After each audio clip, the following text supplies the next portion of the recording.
float, brown tapos yan. These ones are bigger. How much bigger? They're not over here. It's bigger? Yeah, a little bit.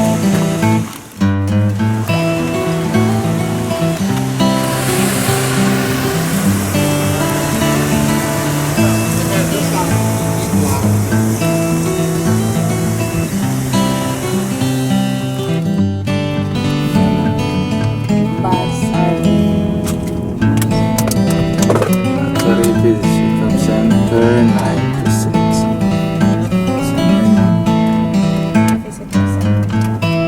Tingnan natin. Dito sila nakapagay sa yeah. The dam, on the other hand, is owned and operated by the U.S. Army Corps of Engineers and Federal Facility. They manage water, we manage fish. Specifically, we raise rainbow trout and brown trout, two cold water species. Neither of them are native to the state of Missouri. We didn't have trout until the 1880s. Wilson Farm never saw trout until they came to Missouri. So they're introduced for us. We raise them. Can I look at the alligator? Right.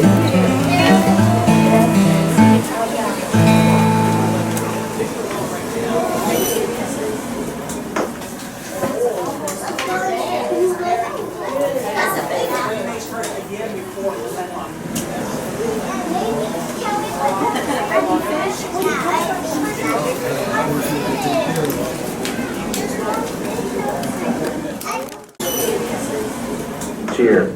I hope everyone enjoys their visit at this popular and beautiful Ozark destination.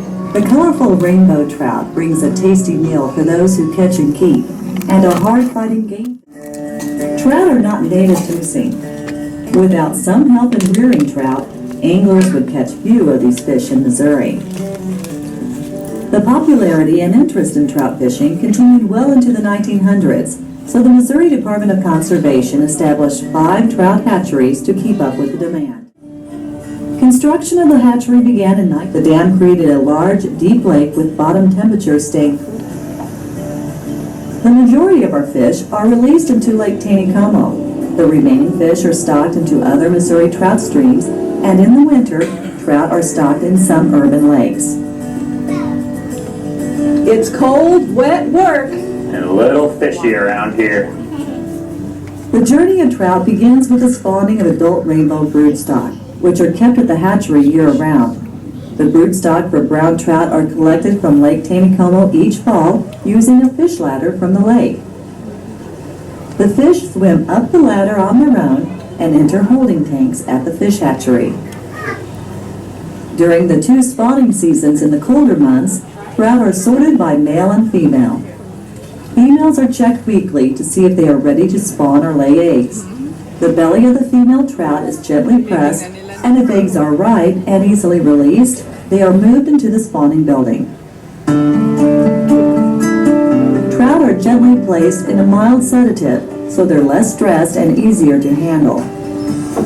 In a method called hand spawning, the males are hand stripped to collect the sperm. Female trout are injected with a small amount of oxygen into the body to release the eggs in a method called air spawning. This method causes less damage to the delicate eggs as they are forced out of the fish. Hatchery staff carefully examine the eggs to make sure they have an even coat of oil across the eggs. Overripe eggs will be too oily and clump. The healthy eggs are placed in a bowl and fertilized with the sperm in a saline solution. The now fertilized eggs are placed in a bucket of fresh cold water to allow the outer membrane to harden for an hour. After the brood fish are spawned, the fish are weighed and released into holding pools to recover their strength. Each female broodfish will spawn or lay up to 5,000 eggs once a year, and the process repeats itself. Throughout the years, the brood trout live at the fish hatchery while being well cared for. Inside the hatchery building, fertilized eggs are placed in incubation jars, which receive a constant flow of cold water. After 15 to 18 days, tiny black eye spots develop, which you can easily see. At this stage, the eggs are called eyed up. Eggs begin hatching in about a month. The small number of white eggs are unfertilized eggs and will be discarded after the rest of the eggs hatch.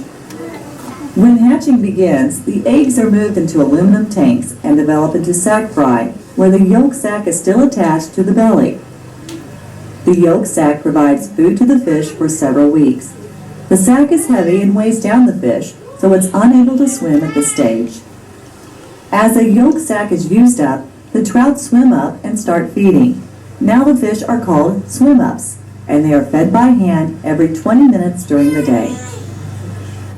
As they grow, the swim-ups are moved to larger tanks where they are dipped in a vaccine solution to keep them healthy. Fish manure is also flushed from the tank daily, so the water stays clean to prevent bacterial disease. In the larger tanks, the fish are fed with automatic feeders. Once the swim-ups reach 3 inches or about the size of your finger, the trout are called fingerlings. The 3-inch fish are then moved to outdoor pools and moving waters called intermediate raceways. As they grow even bigger, the trout are moved to much larger raceways. The netting you see over the raceway helps guard against any predators who might eye a tasty snack.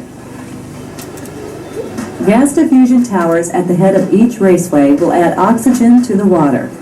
A liquid oxygen injection system is used when oxygen levels drop too low due to crowded conditions or prior to lake turnover. Twice a day, a feed truck releases fish food pellets, which contain a high-protein diet along with vitamins and nutrients. Every 2 weeks, hatchery workers flush out fish manure from the raceway into settling ponds. Several times a year, the settling ponds are dried down and the manure is scooped out and used as fertilizer. Careful measures are taken to keep the fish from being overcrowded in the raceways. A screen is used to herd a portion of the trout to one end of the raceway where the fish are loaded into a basket and weighed. If there's overcrowding, a portion of the trout are moved to another raceway so the trout can remain healthy. Typically, after 18 to 20 months at the hatchery, 10 to 12-inch trout are ready for release. The fish are trucked to Lake Taneycomo where a stocking boat releases the fish. Each month, 20,000 to 80,000 trout are stocked into Lake Taneycomo, depending upon the time of year. The lake will become the home to about 700,000 hatchery-raised trout each year. Shepherd of the Hills Fish Hatchery is open to the public, so people of all ages can learn more about how we manage our state's fish and wildlife and how we can all enjoy the wonders of nature right here in our state. Visitors can feed the fish and walk along the raceways to discover the next trout that might end up on an angler's rod. All fish raised in Missouri State fish hatcheries are stocked for public fishing. None of the fish are sold. In addition to the 5 trout hatcheries, the Conservation Department operates 4 warm water hatcheries that produce bass, catfish, sunfish, walleye, and bluegill. There's something for every angler to catch in a Missouri stream or lake.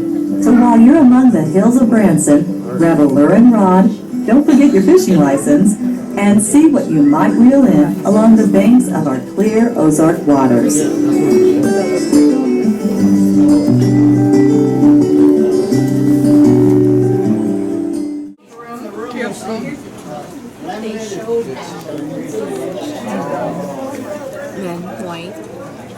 The dam, on the other hand, is owned and operated by the U.S.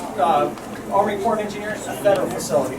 They manage water, we manage fish. Specifically, we raise rainbow trout and brown trout, 2 cold water species. Neither of them are native to the state of Missouri. Didn't have trout until the 1880s. Wilson Clark never saw trout when they came to Missouri. So they're introduced for us, and we raise them here in this cold water hatchery. I was looking at the map and I saw a butterfly palace. I think so.